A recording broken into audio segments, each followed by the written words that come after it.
अस्सलाम वालेकुम नाजरीन। बहुत दिनों बाद तहरीक बकाए उर्दू के इस इल्मी अदबी पेज पर मैं आप सबके सामने हूँ और आपसे मुखातिब हूँ। ये मेरे लिए खुशनसीबी की बात है क्योंकि इस प्रोग्राम से, इस प्लेटफॉर्म से जुड़े रहना एक एजाज़ है और मैं इसका छोटा-सा हिस्सा हूँ। और खुशी की बात ये है कि ये तहरीक हमारी जो है लगातार चल रही है, ये मुहिम लगातार चल रही है। उर्दू अदब की बका के लिए और उर्दू के साथ जुड़ के अपनी बका के लिए जितना कुछ हम कर सकते हैं, उसकी हम कोशिश में लगातार लगे हैं। और हमारी इस कोशिश में रंग भरते हैं वो लोग जिनके होने से हमारे प्रोग्राम में नूर आता है, जिनके होने से हमें एक मानी मिलता है, हमारे इस काम को, हमारी मुहिम को मानी मिलता है। आज जुमा है, फ्राइडे है और आप जानते हैं कि हर हफ्ते आज के दिन कुछ खास तहरीक बकाए उर्दू के इस इल्मी अदबी प्रोग्राम में होता है और आज फिर वो खास एक हिस्सा, एक खास एपिसोड आपके सामने है। और आज हमारे मेहमान हैं मोहतरम हसन काज़मी साहब, लखनऊ से। अदब का शहर है, तहजीब का शहर है और एक ऐसा शहर है जहाँ पर पहले आप कहा जाता है, क्योंकि हम ये मानते हैं कि जो सामने वाला है वो बहुत ही इज्जतदार है और दूसरों को इज्जत देकर ही हमें इज्जत मिलती है। लखनऊ सही माने में हमें तहजीब सिखाने वाला शहर है। और हमारे आज के नाजिम इस प्रोग्राम के एंकर होस्ट हैं मोहतरम उमर फारूक साहब। हमेशा की तरह फ्राइडे के की शाम उनकी खास पेशकश होती है हमारे प्लेटफॉर्म से। तो प्रोग्राम को हम शुरू करते हैं आप सबकी इजाजत से और मैं दरखास्त करती हूँ, गुजारिश करती हूँ फारूक सर से कि आप प्रोग्राम को शुरू करें। आदाब नाज़रीन, मैं उमर फारूक। हसन भाई, आपका बड़ा इस्तकबाल है आज के इस प्रोग्राम में। जर्रा नवाजी मोहब्बत। बड़ी मोहब्बत आपकी कि आपने वक्त दिया हम लोगों को। आप दोनों का शुक्रिया, बिलखुसूस उमर फारूक साहब, इरफान भाई, प्रतिमा सिन्हासी बहुत ही खूबसूरत उर्दू बोलते हैं, तो मुझे और ज़्यादा खुशी होती है जब कोई गैर मुस्लिम, गैर अहले ज़बान ना होके और उर्दू के कहीं अपनी ये दिलचस्पियाँ और अपनी मोहब्बतों का इजहार करता है, तो उसमें एक दिल को खुशी भी मिलती है कि उर्दू है जिसका नाम हम ही जानते हैं, दाग सारे जहां में धूम हमारी ज़बान की है। मैं अपना शेर नहीं कोट कर रहा हूँ, थोड़ा सा वो है लेकिन दाग के मुझे हवाले से ये शेर, हाँ। मुझे आपका एक शेर याद आता है। मैं सोचता हूँ शुरुआत उसी से की जाए कि खूबसूरत है आंखें तेरी, रात को जागना छोड़ दे, खुद ब खुद नींद आ जाएगी, तू मुझे सोचना छोड़ दे। तो ये शेर जाहिर है कि आपने बेगम के लिए तो नहीं कहा होगा। तो ये अभी किसके मैं लिए आपने जिक्र शेर कहा? अभी मैं जिक्र कर रहा था, हमारे जी दोस्त आतिक अंजर साहब और शाहिद साहब दोहा से आए हुए, उनसे मिलने आया था, इसीलिए यहाँ बैठा हुआ हूँ, वरना घर जी से लाइव होता। तो मैं उनसे जिक्र कर रहा था कि जिगर साहब से उनके किसी हमअस्र शायर ने कहा कि जिगर, जब तुम पढ़ते हो तो मुशायरे में कोहराम मचा देते हो, हर तरफ से वाहवाही होती है और सताइश होती है, लेकिन मैं वही शेर पढ़ता हूँ तो इतनी ज्यादा सताइश नहीं होती, तो क्या सबब है इसका? तो जिगर साहब ने उनसे पूछा कि मियाँ, आप किसको देख के शेर कहते हैं? तो उनके दोस्त ने कहा कि साहब, वो जाहिर है इस उम्र में मैं और किसे देखूंगा, अपनी बेगम को देख के शेर कहता हूँ। कहना हाँ, जब बेगम को देख के शेर कहोगे तो यही होगा। तो मेरे ख्याल में बेगम को देख के तसव्वुर उसी का किया जाता है, ख्वाहिश उसी की जाती, तमन्ना उसी की होती जो आपके हिसार से बाहर हो, और जिसको देखने के लिए, जी। सुनने के लिए, जिस मिलने के लिए आपको अड़चने हो, उसी से ज्यादा मोहब्बत होती है। तो मैं समझता हूँ कि अब वो ये कुछ आपका राज हैं, शेर उसको उसको राज रहने पूरी दीजिए। दुनिया में मशहूर है, ये शेर आप।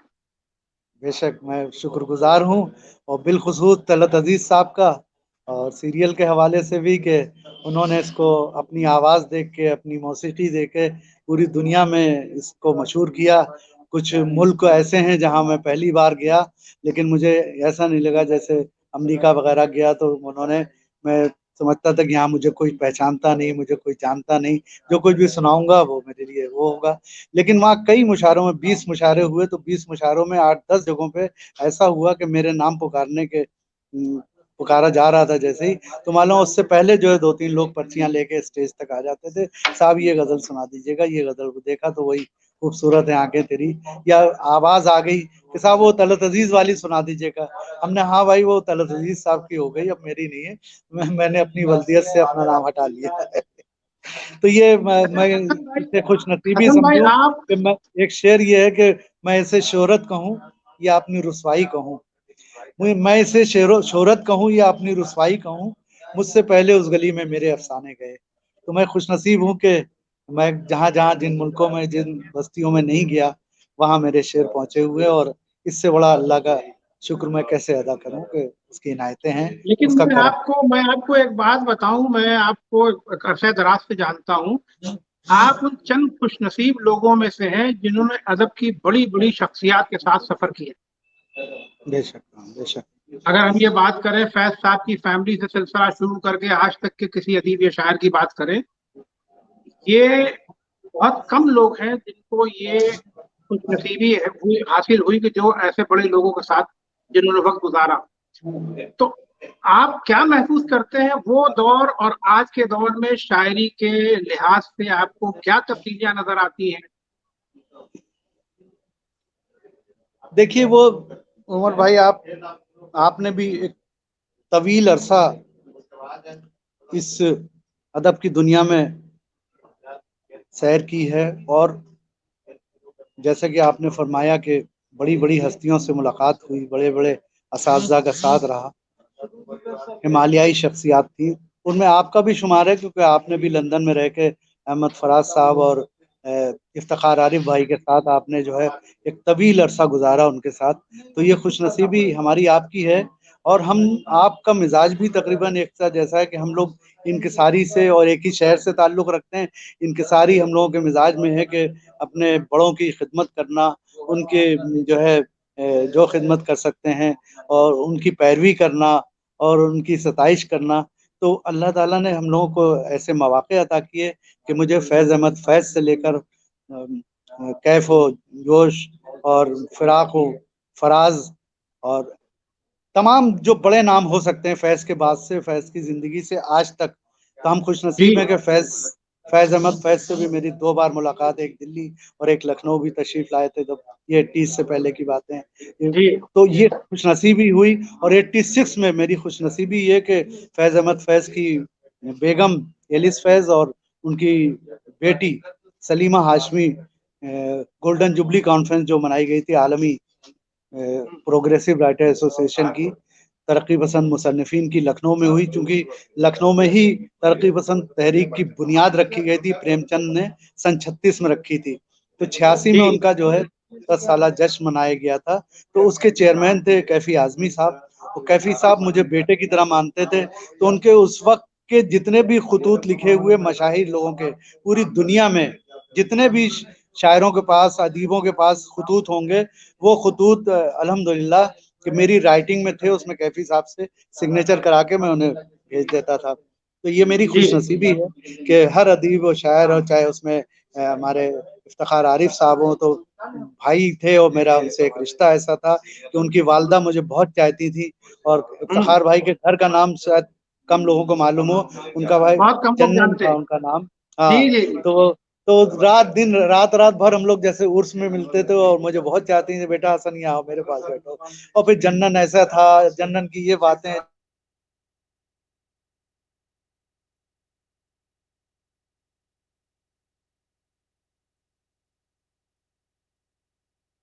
शायद नेटवर्क। जी, शायद नेटवर्क हसन साहब का की तरफ जी से वो थोड़ा-सा बाहर है, कमज़ोर अभी हुआ है। बहुत बाहर है, तो हो जाएंगे। जी, जी, जी, बिल्कुल, बिल्कुल। थोड़ा-सा कमज़ोर हुआ है, इसी वज़ह से उनका वीडियो पॉज़ हुआ है बीच में। जी अब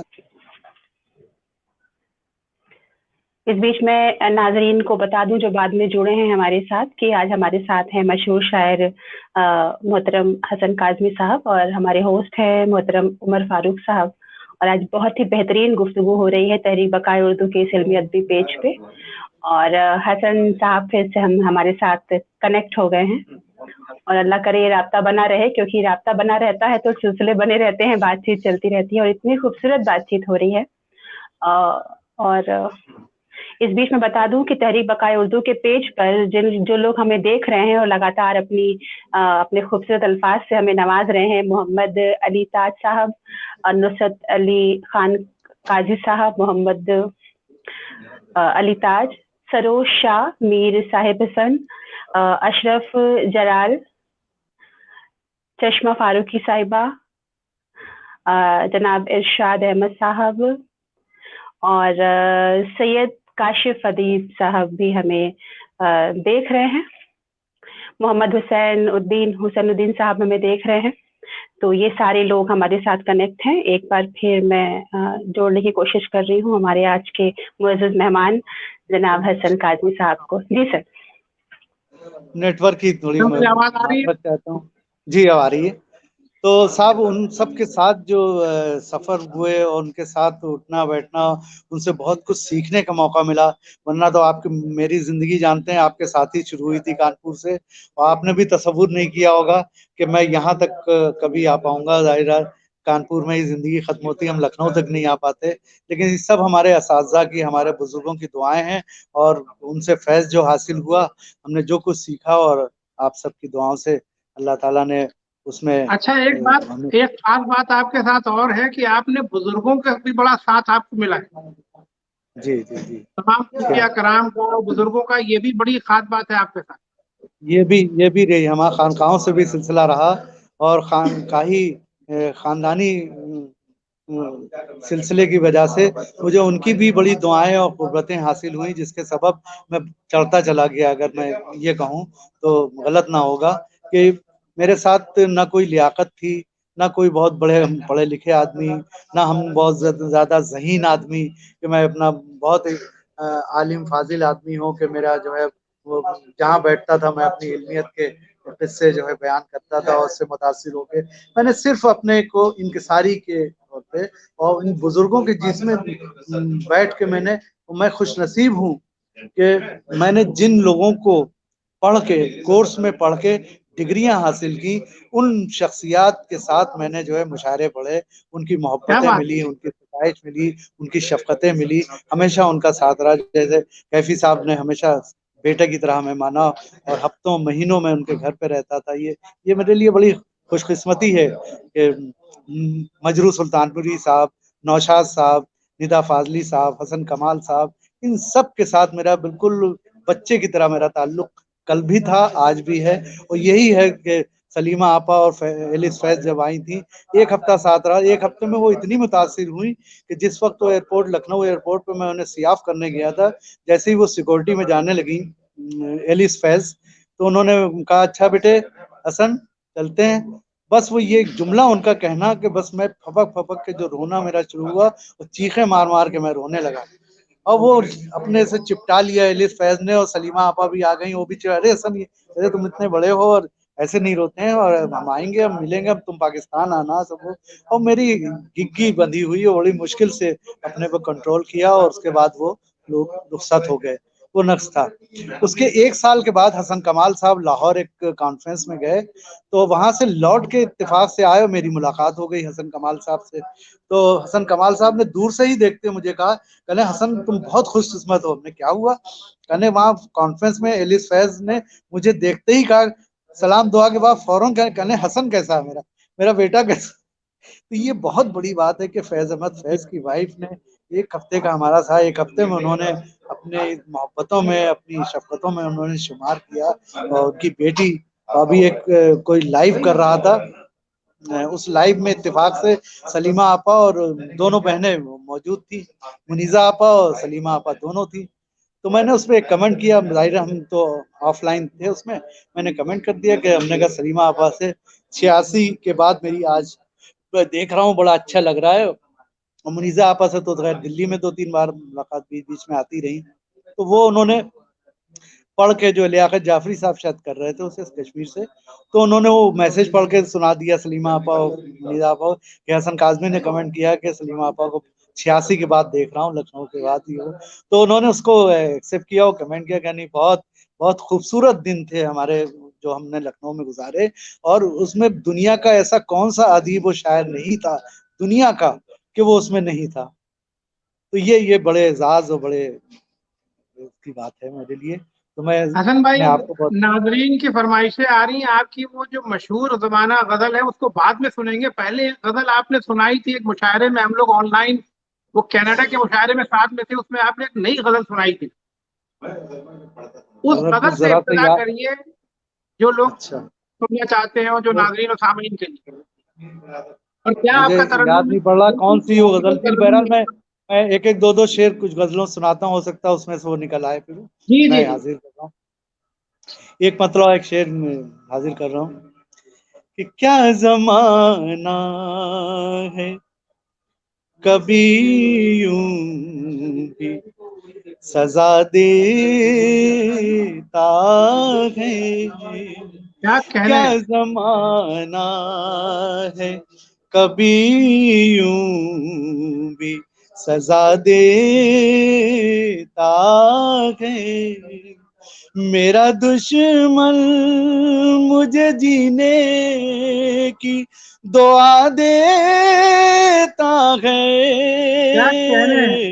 वाह वाह वाह। क्या जमाना क्या कहने हैं। है, कभी यूं भी सजा वाह, देता इतना अच्छा है। शेर है, उससे ज्यादा अच्छा क्या तरन्नुम है आपका, क्या जमाना, कहना आदाब है। आदाब, बहुत बहुत।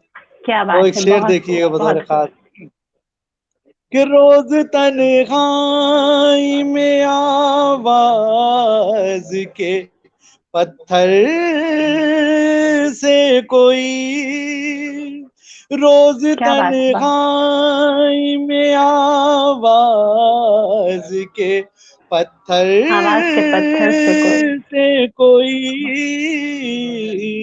शाख मिज़गां से परिंदों को हाँ उड़ा हाँ, उड़ा देता है, देता वाह।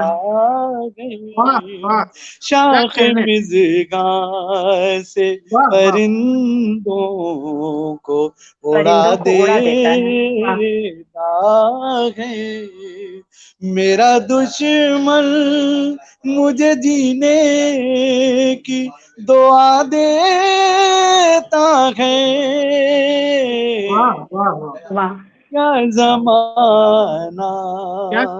तो ये शेर बतौर खास हमारे प्रतिमा जी के हवाले से सबको नाजरीन की नज़र कर रहा हूँ, जी, मुलायम कि जय नसीब अपना सर जी। चेहरा कोई कितना भी छुपाए, छुपाए लेकिन, वाह। लेकिन अपना चेहरा कोई कितना भी छुपाए, लेकिन वक्त हर शख्स को क्या बात है, वाह। आए आईना ना, दिखा क्या कहने हैं। दिखा देता है, देता वाह। है। वाह वाह वाह। वक्त हर वक्त शख्स को हर आईना दिखा देता है, वाह। शख्स को आईना दिखा देता है। कितनी मेरा सही बात है, वाह। दुश्मन मुझे जीने की दुआ देता है। क्या बात। क्या जमाना। मक्ते का शेर भी सुन लीजिए। उसने ये शगल निकाला है कि खलवत में हसन, क्या उसने बात है, ये क्या कहने हैं। शगल शर्म निकाला निकाला है, है कि क्या बात। खलवत में हसन, दिल पे लिखता है मेरा मेरा नाम नाम, मिटा मिटा देता है, देता क्या कहने हैं। है। क्या बात वाह है। वाह। दिल पे लिखता है मेरा नाम, मिटा देता है। क्या क्या शक्ल है, जमाना। वाह। शुक्रिया। क्या बेहतरीन गजल सुनाई आपने, और क्या अच्छा क्लासिकल तरन्नुम है आपका हसन अरे भाई। जी, बस सलामत कोशिश रहिए करता आप। हूँ अलग थलग ही रहे, तरन्नुम भी और बहुत कलाम उम्दा, भी। क्या कहने, कोई जवाब नहीं था। ये क्लासिकल तरन्नुम जो है आजकल सुनने को कहीं नहीं मिलता। नहीं, मुशायरों में तो नहीं मिलेगा, नशिस्तों में बहुत शायद मिल जाए। अच्छा, कुछ एक गजल आपने, मुझे याद नहीं आ रही है, आपने वो नासिर भाई के मुशायरे में सुनाई थी, जो कनाडा से ऑनलाइन हम भी थे उस मुशायरे में, आप भी थे।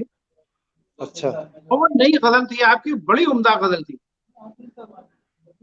चलिए एक दो शेर और सुना तो शायद अल्लाह करे वही हो। जी। ज़माने का अगर डर था, ज़माने का अगर डर था, तो फिर एक फासला रखते। क्या बात है, वाह। ज़माने का अगर डर था, तो फिर तो फिर एक एक फासला रखते। फासला रखते। हमें क्या बात। डसती न तन्हाई अगर तुम सिलसिला क्या रखते। कहने हैं, बहुत अच्छा। जमाने का अगर डर क्या था, बात। वाह वाह।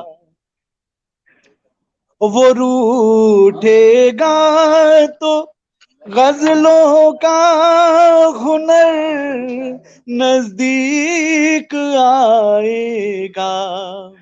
वो रूठेगा तो गजलों का हुनर हाँ नजदीक आएगा। जो ये मालूम होता उम्र भर उसको खफा खफा रखते। रखते। क्या जो बात। ये क्या कहना है। मालूम होता उम्र भर उम्र वाह भर वाह। उसको उसको खफा रखते। खफा रखते।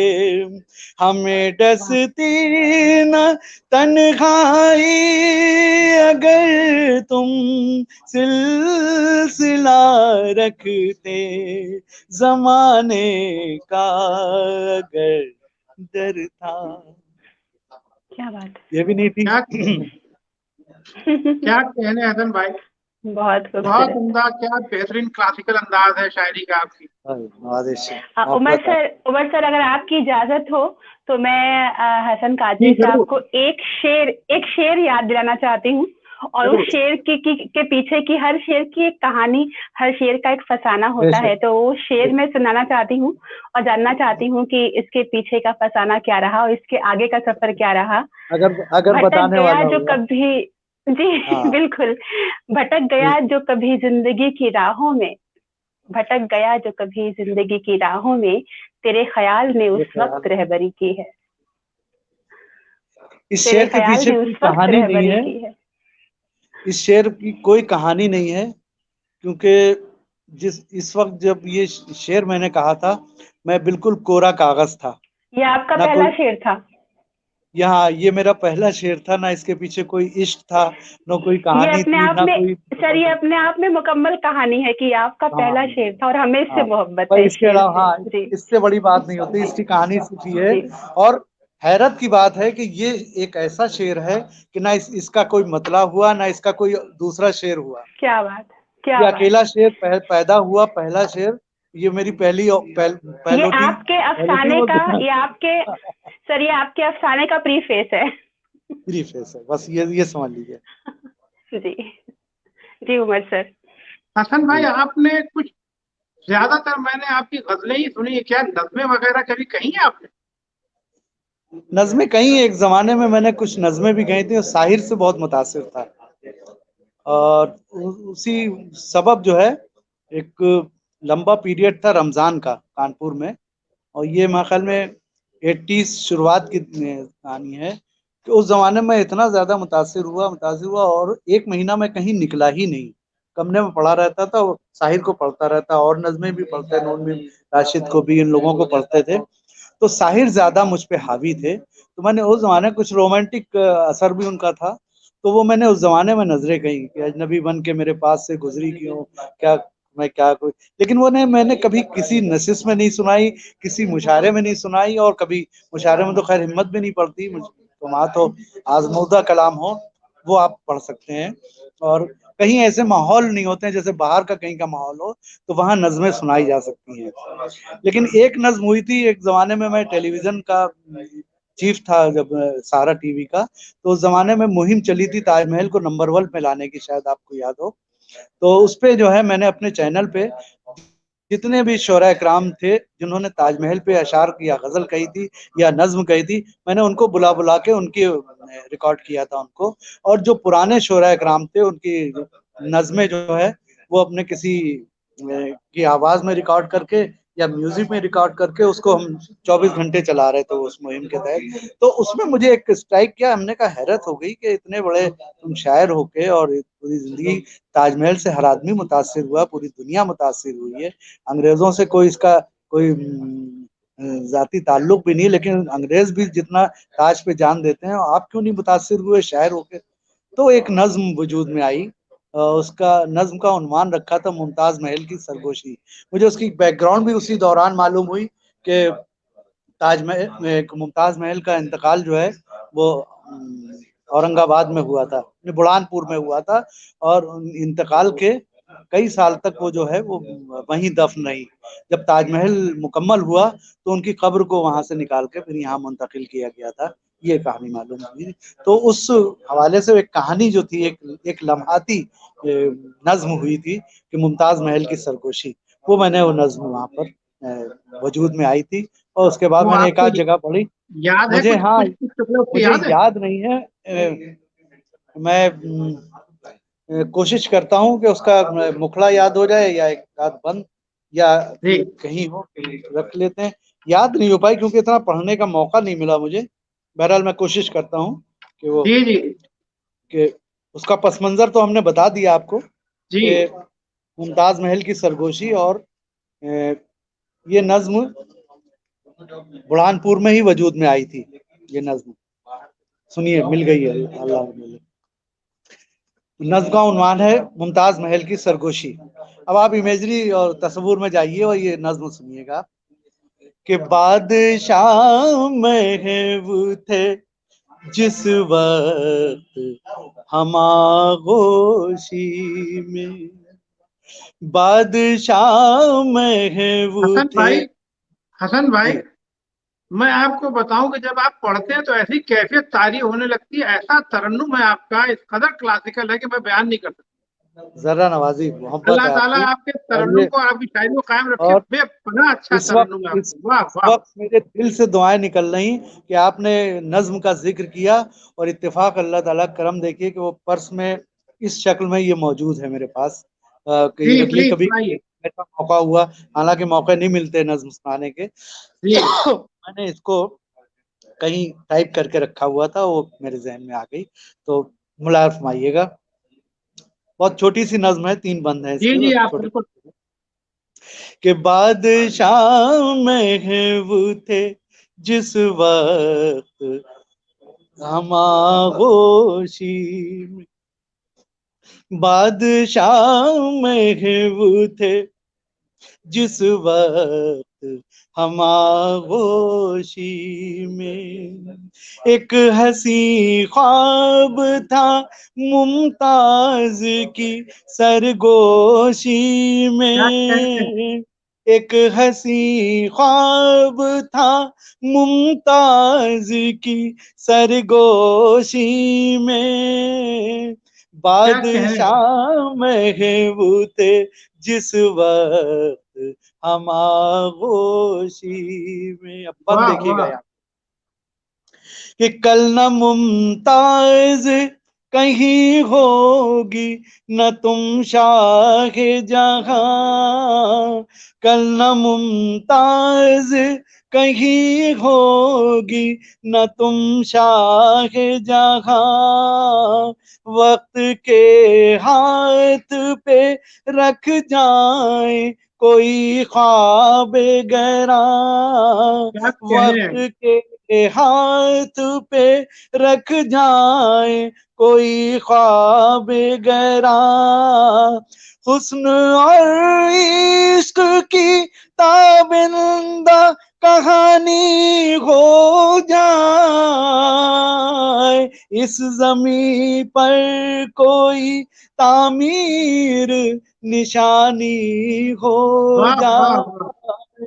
बादशाह महबूब थे जिस क्या कह रहे हैं? वक्त हम आगोशी में। और इस क्या वक्त ये कह रहे हैं नज्म साहब? सुना रहा हूँ और नज्म के दो आलमी सतह के दो बाकमाल शायर मौजूद हैं, एक अतीक खंजर साहब और उमर फारूक साहब, जिनके सामने नज्म सुनाना मतलब अपनी इज्जत आबरू खतरे में डालना है। बहरहाल मैं कोशिश कर रहा हूँ, दो बंद और समाप्त फरमाएं। बादशाह महब थे जिस वक्त हम आगोशी में, मिलाए फरमाए, आओ एहसास की आंखों में सितारे रख दें, वाह वाह। आओ एहसास की आंखों में सितारे रख दें, पत्थरों में भी मोहब्बत के इशारे रख दें, क्या कहने। पत्थरों में भी मोहब्बत के इशारे रख दें, चांद की किरणें जिसे चूम के आईना करे, बारिशें रक्स करे, फूल हवा में झूमे, वाह वाह वाह। बादशाह महब थे जिस वक्त हम आगोशी में, एक हसी ख्वाब था मुमताज की सरगोशी में, बादशाह महब थे जिस वक्त हम आगोशी में। आखिरी बंद बतौर खास क्लाइमेक्स, लुत्फ नजारा से यूं शौक को पागल कर दो, लुत्फ नजारा से यूं शौक को पागल कर दो, हुस्न और इश्क का ये ख्वाब मुकम्मल कर दो, क्या हुस्न कहने। और ख्वाब, हुस्न और इश्क का ये ख्वाब मुकम्मल कर दो, ओहो अता इसको जो खुसरो की गजल की सूरत, वाह वाह। एक रोजा बने यूं ताज महल की सूरत, बादशाह महब थे जिस वक्त हम आगोशी में, एक हसी ख्वाब था मुमताज की सरगोशी में, बादशाह महब थे जिस वक्त हम आगोशी में। हसन भाई, क्या आपने मतलब ऐसा समा बांधा है कि मैं बयान नहीं कर सकता। क्या जर्रा तरन्नुम है नवाजी आपका। मोहब्बत वाह वाह। ये कैसी आपने क्लासिकल पढ़वा ली शायरी इस वक्त, करते हैं। अल्लाह ताला बहुत आपको खुश रखे। आपने पढ़वा ली इस वक्त नज्म, और आपकी ही बरकतों से आपकी वजह से ये गजल आ गई। प्रतिमा साहब, आप कुछ कमेंट भी बता दें, हसन भाई के सिलसिले जी में आए जी होंगे, आपके फरमाइए पास काफी। प्रतिमा, प्रतिमा जी फरमाइए। जी जी, बहुत से लोग लगातार प्रोग्राम को देख रहे हैं, जैसा मैंने पहले बताया था, तो मैं उनके जी नाम जी आप तक पहुंचाना चाहूंगी।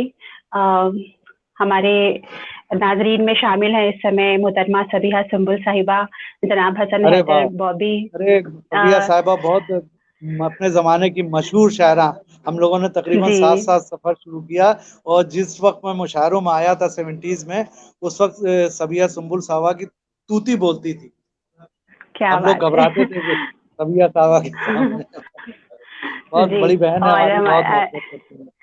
जनाब अब्दुल गनी नायकोडी जी हैं, जनाब रियाज सागर साहब हैं, जनाब इकबाल हुनर साहब हैं। आपके साथ ही हमें देख रहे हैं जनाब मजरूह कश्मीरी साहब, जनाब अनवर अहमद साहब, अंदलीब साहब, शाहिद खान साहब। वाह, ये सारे के सारे जो कमेंट्स बगल में आते हैं, मैं नाम पढ़ने की कोशिश कर रही हूँ क्योंकि काफी बहुत से लोग हैं और सारे बहुत लोग बहुत शुक्रिया, जिंदाबाद मैं वाह अपनी वाह। जानिब से और भी इनका सबका शुक्रिया अदा जी करता हूँ, आपके हवाले से इतने मखसूस लोगों को और बहुत आज ही हमारी महफिल में आपका होना हमारे लिए बहुत बड़ी खुशी की बात है। जैसे पूरी शमा रोशन है हमारी महफिल में सर। और मैं आपसे एक सवाल करना चाहती थी, सवाल करने की गुस्ताखी कहूंगी ये, जी अता। कि आपका जो ये सुर है, आपके गले की जो ये मुर्कियां हैं, जो ये हरकतें हैं, तो लगता है कहीं ना कहीं कि पूछूं कि क्या आपने मौसीकी भी सीखी है या अच्छा, ये खुदा की ही नेमत है? हाँ ये क्योंकि जो ये आपने अच्छा सवाल ये किया, ये कभी जी आज तक किसी ने पूछा नहीं है, लेकिन मैं चाहता था कि जी, ये पूछें। लोग सोचते होंगे कि क्या क्योंकि इन्होंने म्यूजिक सर वो सीखा है हरकत क्या जो है। है वो हरकत जो है ना, वो एक मौसीका गुलकार की ही आवाज में आ सकती है। शायर मैं इसके बहुत से पढ़ हवाले भी सकता है। बताऊंगा, बहुत से किस्से, बड़ी बड़ी हस्तियों के जी किस्से भी बताऊंगा। मेरा मामला जी ये था कि मैं कॉलेज में अपने बड़ा एक्टिव रहता था, और हर फन में, कानपुर में हलीम कॉलेज में रहता था। स्पोर्ट्स में भी हैं, गाने में भी हैं, कव्वाली में भी हैं, डिबेट्स में भी हैं, तकरीरों में भी हैं, और जो ड्रामे होते थे वो थिएटर भी करता था। तो हर एक्टिविटीज में मैं शामिल रहता था। तो उसका सबब ये जी हुआ कि हम ऑलराउंडर हुए इस जमाने में। और शायरी से पहले मैं मौसीकी की तरफ ध्यान था, लेकिन मैं गजलों तक था, मैं गाने नहीं गाए। मेहंदी हसन और गुलाम अली की गजलें मेरे वालिद साहब को पसंद थी, और रात में वो रेडियो सुना करते थे। वहाँ बड़ा सा रेडियो होता था, उसका इतना बड़ा लट्टू होता था। तो वो 11 बजे रात में एक गजलें आ रही है मेहंदी हसन, चुपके चुपके रात दिन, और ये सब गजलें, और मेहंदी हसन की आती थी। वो मैंने जी 70s में सुनी थी। 71-72 में मैं समझ हो गई थी।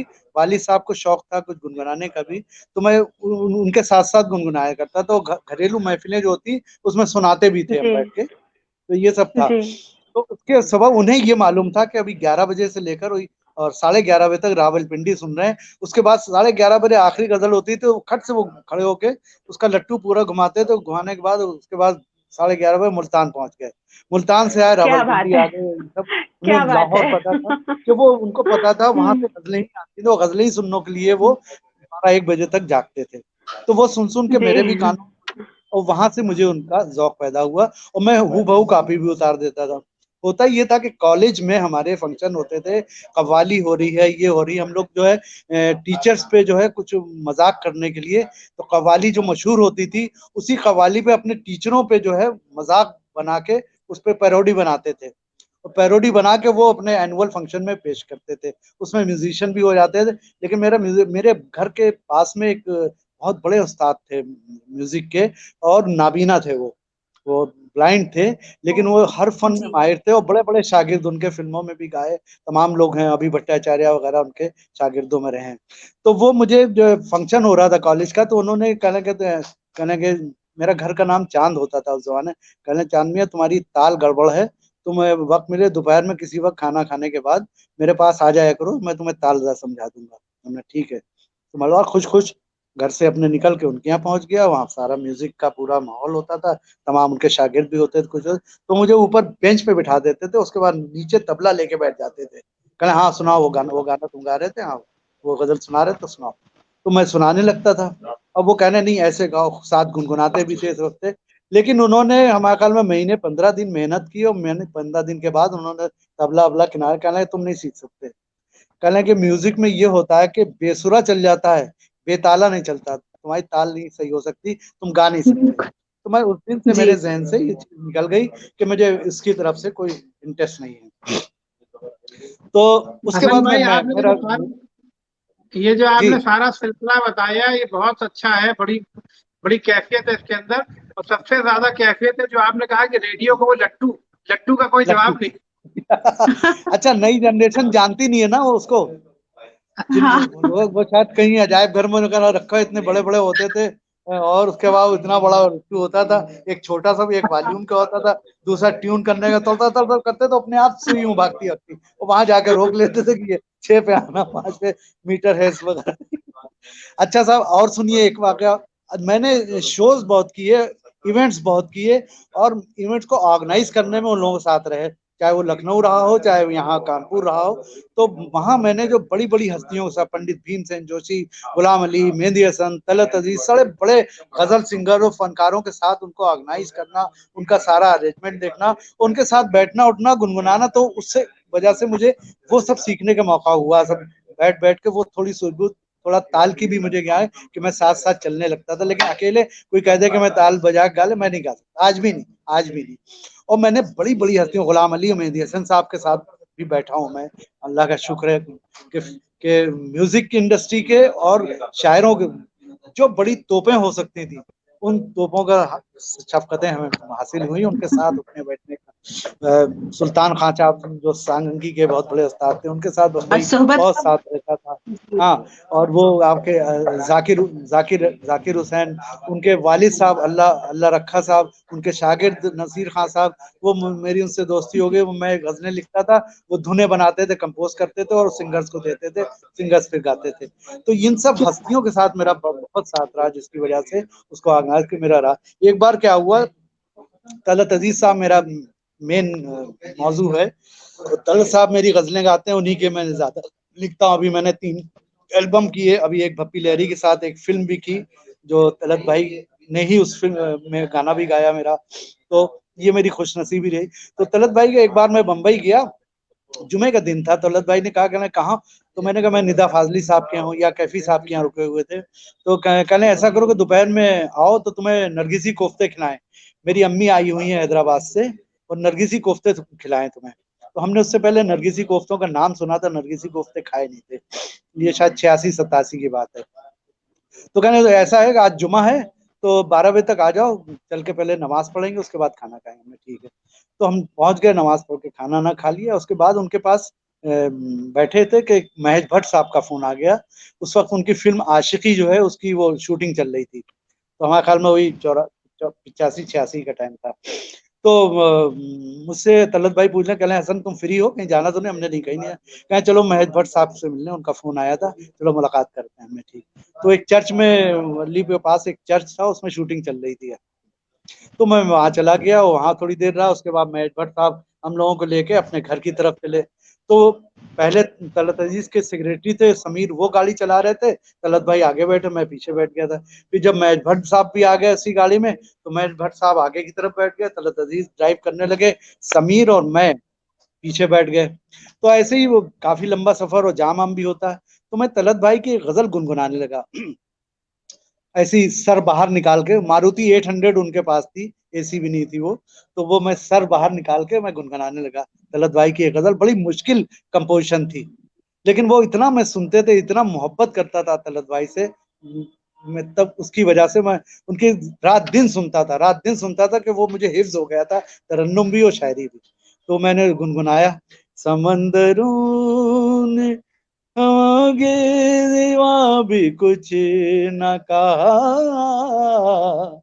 तो ये जब किया तो तलत एकदम कहने हसन हसन हसन, उन्होंने गाड़ी किनारे कर दी, कहने कहने क्या फिर से करो, फिर से करो। तो मैंने फिर से घुरा दी, समंदरों ने आगे सिवा कुछ न कहा।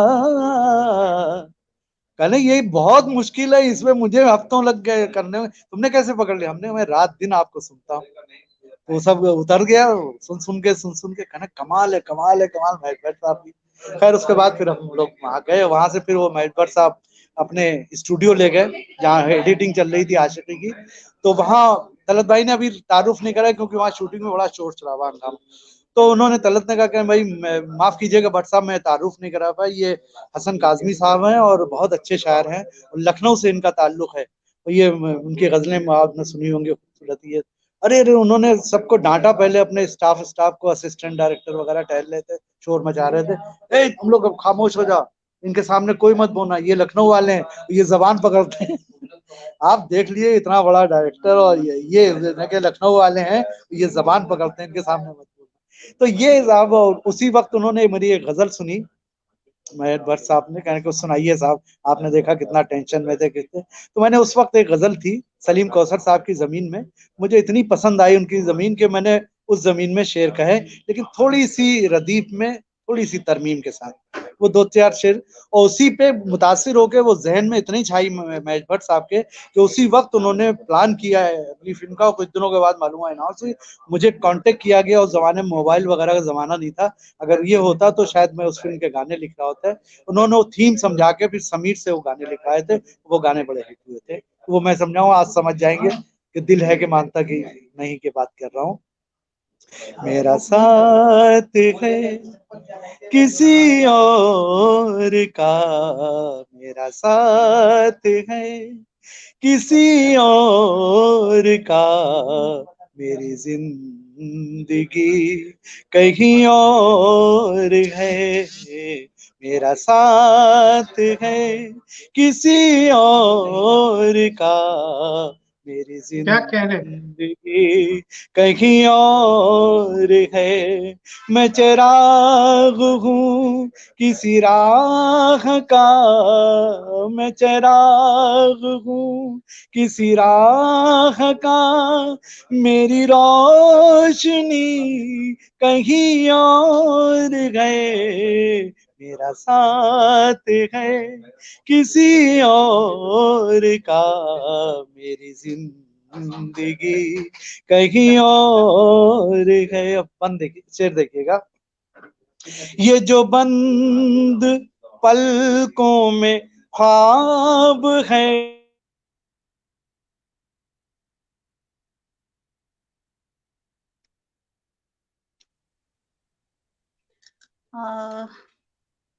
शायद फिर डिस्कनेक्ट हुआ है नेटवर्क जी हसन जी। सर का। जी। और मैं नाजरीन को एक बार फिर बता दूं जो बाद में हमसे जुड़े होंगे, हालांकि अब तारुफ किया फिर से कुछ नया बताने की जरूरत नहीं है, लोग देख पा रहे हैं कि हमारे आज के मुअज़्ज़िज़ मेहमान मोहतरम हसन काज़मी साहब हैं और हमारे आज के मेज़बान मोहतरम उमर फारूक साहब हैं। आज शुक्रवार है और हर शुक्रवार को, पलकों हर जुमे को हम एक बहुत ही खास एपिसोड लेके आते हैं। और हसन काज़मी साहब का थोड़ा-सा नेटवर्क डाउन था और वो डिस्कनेक्ट हुए हैं, लेकिन ये ऑनलाइन प्रोग्राम में ऐसा होता है। जी सर। जब तक थोड़े जो कमेंट्स लोगों के हो वो पढ़ दीजिए आप। जी। हसन हैदर बॉबी साहब लिख रहे हैं, इश्क बोल रहा है। जी वो फिर एक कॉल इंटरनेट हो गया था। जी, जी, जी सर। जी जी।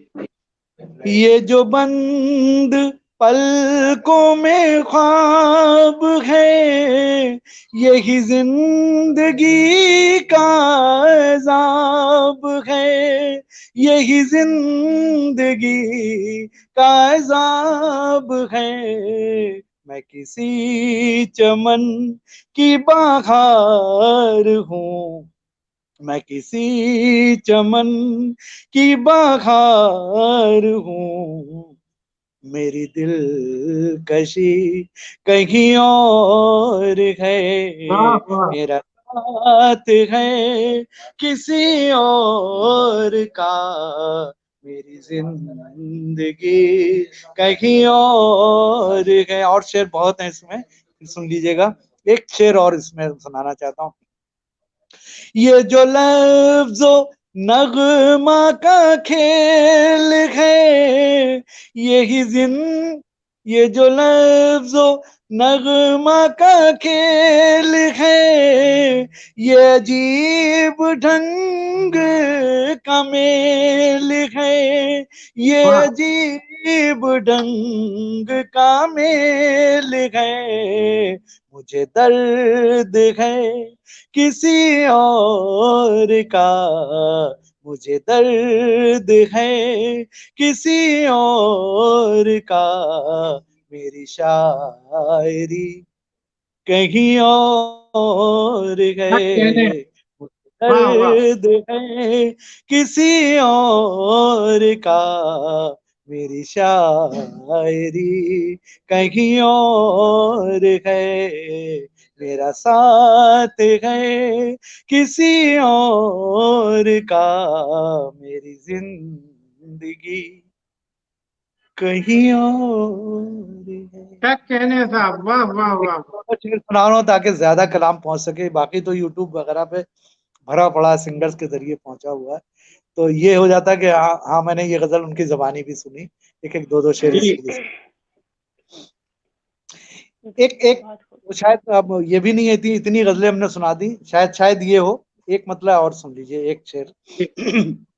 शम्मा चौखट पे जलती रही, कतरा कतरा पिघलती रही, क्या कहने हैं हसन भाई, वाह वाह, चौखट पे जलती क्या कहने हैं साहब। रही। कतरा कतरा पिघलती रही, शम्मा चौखट पे जलती रही। कतरा कतरा पिघलती रही, चांद आंगन में उतरा नहीं, मुंतजिर रात ढलती हाँ हाँ हाँ, रही। क्या कहने, चांद आंगन में उतरा नहीं, क्या कहने। मुंतजिर रात ढलती रही। एक उस मतलब और कि जिंदगी यूं गुजरती रही, मोम जैसी पिघलती रही। ओहो, जिंदगी यूं गुजरती रही, मोम जैसी पिघलती रही। मैं तो भरता रहा मुट्ठियां, रेत फिर भी फिसलती रही। क्या कहने मैं हसन तो भाई, भरता वाह वाह, रहा मुट्ठियां, क्या कहने हैं रेत साहब, क्या फिर कहने। भी फिसलती रही। चांद आंगन में उतरा नहीं, मुंतजिर रात ढलती रही। और शेर देखिए, भरपूर तगज्जुल और लखनवी अंदाज, नर्मो नाजुक लहजा, के ख्वाब आंखों तकाते नहीं, कोई ताबीर लाते नहीं। ख्वाब आंखों तकाते नहीं, ख्वाब आंखों तकाते नहीं, कोई ताबीर लाते नहीं।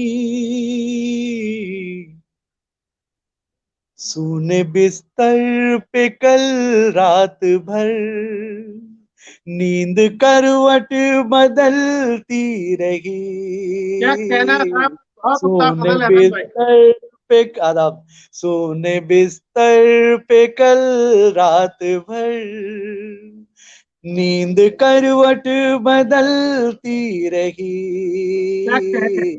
शम्मा चौखट पे जलती रही, कतरा कतरा पिघलती रही। बहुत बहुत शुक्रिया। क्या अच्छी गजल सुनाई है आपने, क्या और बात क्या है। क्या कहने, बहुत वाह वाह वाह। बहुत आपकी समातों पे हसन खरा उतरूं मेरे से बड़ी है। जी। जी हसन साहब, गांव लौटे शहर से तो सादगी अरे अच्छी लगी।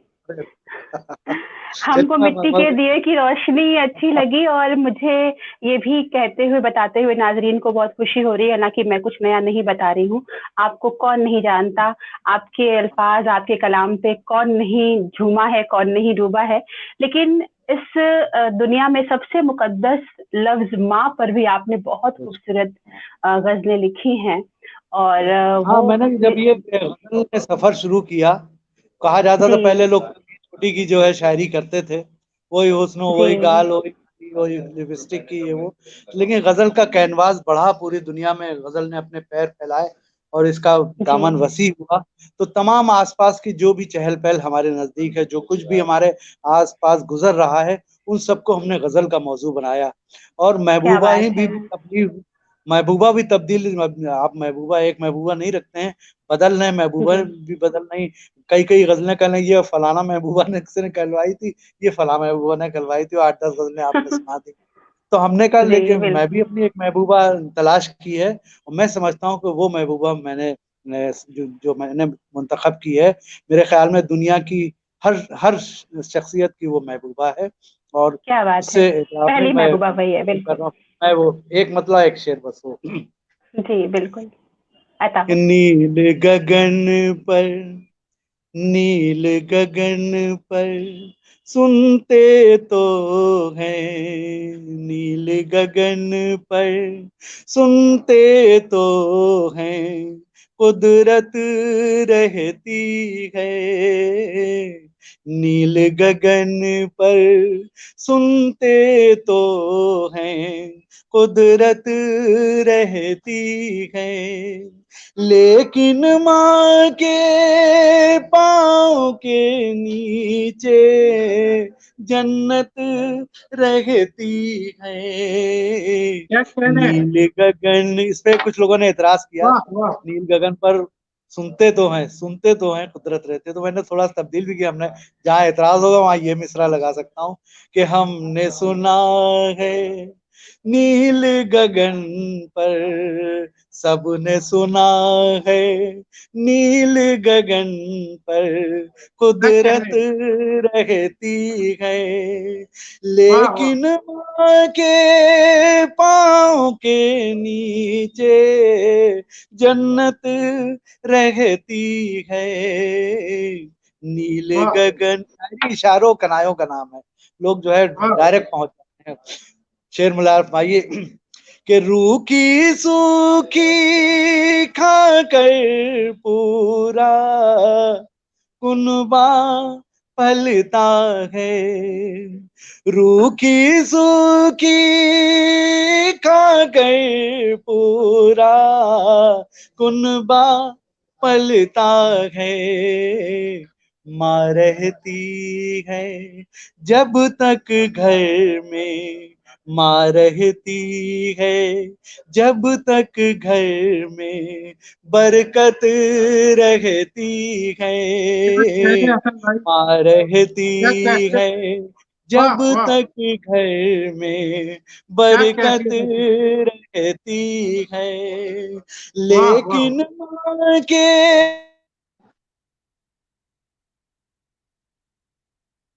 क्या कहने हैं साहब?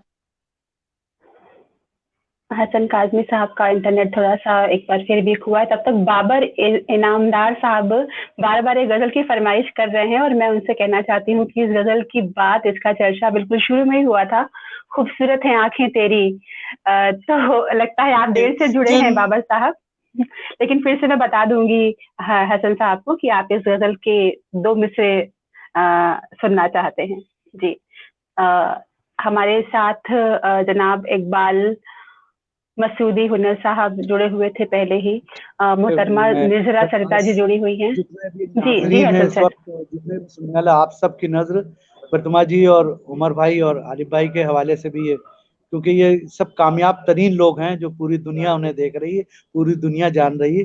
तो इसके पीछे क्या है वो आपको समझ में आ जाएगा कि इस कामयाबी के पीछे राज क्या है, वो मैं इन 2 मिसरों में पेश कर रहा हूँ कि उन आंखों में चांद सितारे, उन आंखों में चांद सितारे, सूरज सब फीके,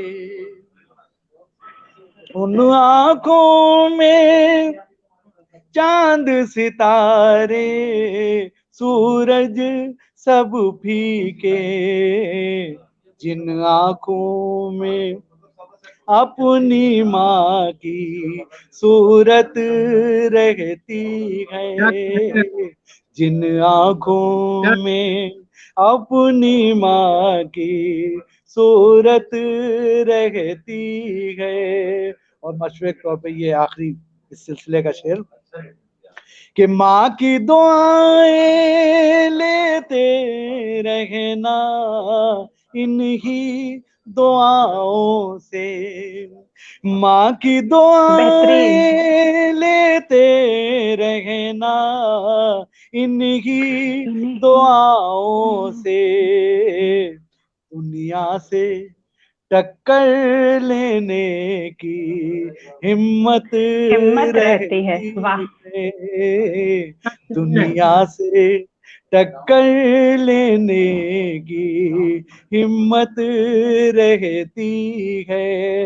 इस गजल में एक अलग से शेर हो गया, वो मजमून भी अलग है, और क्योंकि प्रतिमा जी बैठी हुई हैं, मैं इनके हवाले से ये शेर सब तक पहुंचा रहा हूँ, मुलाया फरमाइएगा, ये नया एक मजमून कि दिल ना किसी का तोड़ो इसमें, दिल ना किसी का तोड़ो इसमें, ईश्वर बसते हैं।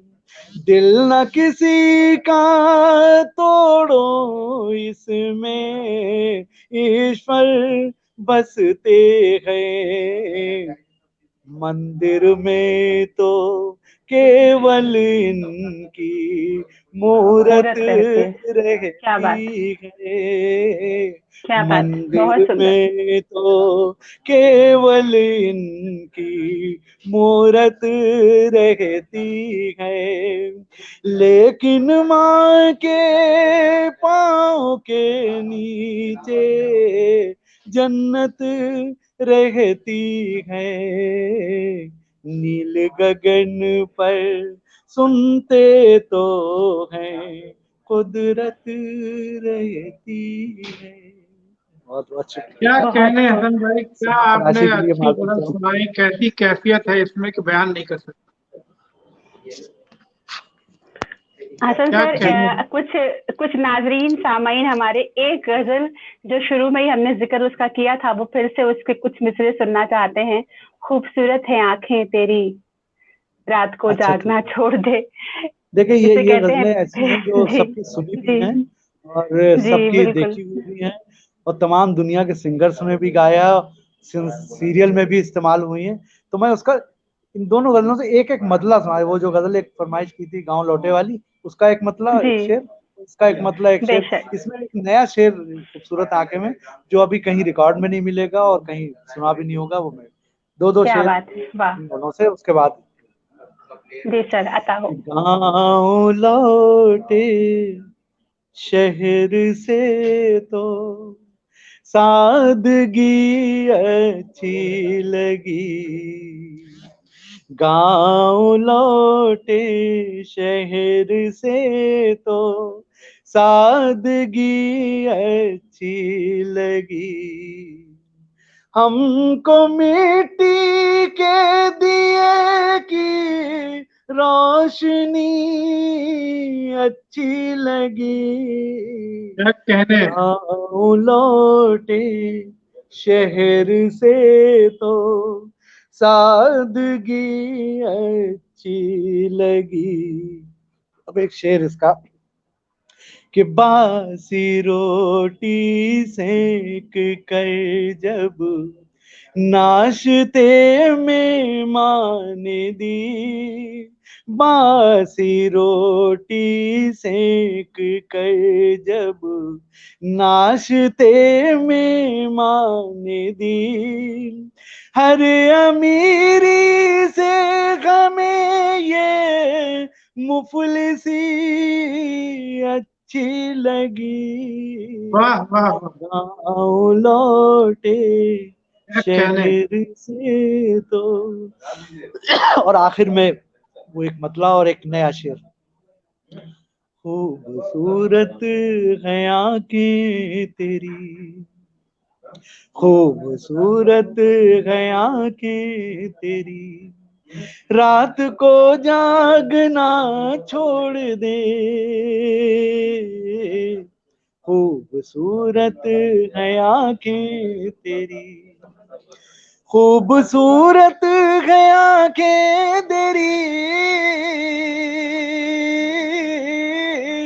रात को जागना छोड़ दे। खुद ब खुद नींद आ जाएगी, खुद ब खुद नींद आ जाएगी, तू मुझे सोचना छोड़ दे। क्या कहने। खुद ब खुद नींद आ जाएगी। और ये नया शेर इस गजल में, वो सबके लिए नया होगा। माइए, शायरी कोई जरूरी नहीं कि बहुत सकील लफ्ज इस्तेमाल करके वो की लेकिन जाए, सब ये शेर शेर, ये जो ये बात भी। ख्याल एक होता है, उस ख्याल को आप कितने आसान लफ्जों में, ताकि सबके पहुंच जाए, दिल की बात या होठों की बात सिर्फ दिलों तक पहुंचे, ये मुमकिन है। कुछ नहीं है शेर में, बस एक तस्वुर है कि तेरी आंखों में रहता हूँ मैं, तेरी आंखों में रहता हूँ मैं, मेरी आंखों में रहता है तू, तेरी आंखों में रहता हूँ मैं, मेरी आंखों में रहता है तू, सिर्फ महसूस कर ले मुझे, सिर्फ महसूस कर ले मुझे, आंख से देखना छोड़ दे, मैं कह रहे सिर्फ महसूस कर ले मुझे, आंख से देखना छोड़ दे, खुद खुद नींद आ जाएगी, तू मुझे सोचना छोड़ दे, खूबसूरत है आंखें तेरी। बहुत बहुत क्या कहने हसन भाई, बहुत खुश रहिए, ऐसे ही बेहतरीन शायरी क्लासिकल अंदाज में करते रहिए, नाजरीन और सामीन उससे लुत्फानंदोज होते रहें। आपकी बड़ी मोहब्बत के आपने अपने मेहमानान के साथ में भी आज वक्त निकाला, आप घर से बाहर हैं फिर भी आपने वक्त दिया, और आपका वो शेर इस तलकीन के साथ नाजरीन और सामीन के लिए कि खूबसूरत है आंखें तेरी, रात को जागना छोड़ दे, खुद ब खुद नींद आ जाएगी, तू मुझे सोचना छोड़ दे, ये शेर बेगमात के लिए नहीं है। इस तलकीन के साथ हम लोग इस प्रोग्राम को आज खत्म करते हैं।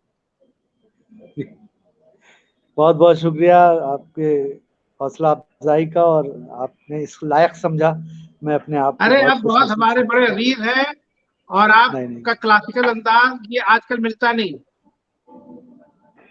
बहुत प्योर बहुत शायरी, प्योर शुक्रिया। अंदाज क्लासिकल, ये जर्रा बहुत नवाजी, मुश्किल है बिल्कुल, आजकल। इरफान भाई को बहुत ही मिस कर रहा हूँ, खूबसूरत। बोलते तो बहुत खुश होते। ये इरफान भाई किसी जी जी, के वो रास्ते में है, लेकिन बहरहाल इंशाल्लाह अगली नशिस्त में साथ होंगे। इंशाल्लाह इंशाल्लाह इंशाल्लाह। जी, मैं तहरीक बकाए उर्दू की ओर से आप दोनों को बहुत बहुत शुक्रिया अदा करती हूँ। बहुत ही कीमती वक्त आप दोनों का आपने तहरीक बकाए उर्दू के इस प्रोग्राम के लिए दिया। बिलखुसूस मोहतरम हसन काज़मी साहब, जिनके रूबरू होना, जिनको सुनना मेरे लिए भी आज बहुत बड़ी बात थी। मैं दिल से उनका शुक्रिया अदा करती हूँ। उनका ही शेर है शायद कि कोई निशान, कोई नक्शे पा नहीं मिलता, वो आसपास है लेकिन पता नहीं मिलता। लेकिन कभी कभी ऐसी शायरी, ऐसी गजलें जिसमें लखनऊई इत्र महकता हो, वो आसपास हो तो बहुत ही खूबसूरत शाम हो जाती है। तो जनाब हसन काज़मी साहब को मैं दिल से शुक्रिया अदा करती हूँ तहरीक बकाए उर्दू की ओर से, और हमारे मेंटर, हमारे कह सकते हैं कि साथ देने वाले बहुत ही अजीज मोहतरम उमर फारूक साहब को मैं दिल से शुक्रिया अदा करती हूँ, इरफान साहब की ओर से, तहरीक की ओर से। और ये तहरीक चलती रहेगी, ये सिलसिला ये चलता हमारे रिंग रहेगा, ये मास्टर प्रोग्राम हैं, ये चलता जिस तरफ रहेगा। वो कहेंगे हम उधर घूम जाते हैं। जी, तो और मैं आप दोनों के बीच बस एक स्टूडेंट की तरह बैठी हुई थी, बहुत कुछ सीखा, बहुत कुछ जाना। अल्लाह आप दोनों की उम्र दराज करे, और बहुत सारी चीजें अभी आपसे सुननी बाकी हैं। अल्लाह आपकी कलम को जोर और दे, यही हमारी दुआ है। आप सबसे फिर मुलाकात होगी, तब तक के लिए अल्लाह हाफिज, शब खैर।